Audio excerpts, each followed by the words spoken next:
દરરોજ માત્ર એક ટુકડો પ્રોટીન, વિટામિન અને કેલ્શિયમ આપશે ભરપૂર. એના માટે 3/4 કપ ઘી એડ કરીશું, પણ થોડું થોડું એડ કરતું જવાનું. લોટ એડ કરીશું રાગીનો અને સરસ રીતે પહેલાં શેકી લઈશું.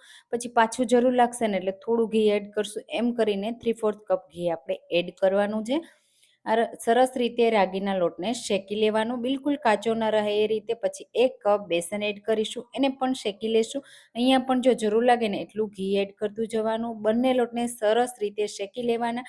હવે સિંગદાણા, બદામ, કાજુ અને તલનો પાવડર કરી લેશું. એકદમ હેલ્ધી બનાવવા માટે આ બધા પાવડરને આ રીતે મિક્સ કરી થોડી વાર માટે શેકી લેશું. પછી એડ કરીશું ગોળ.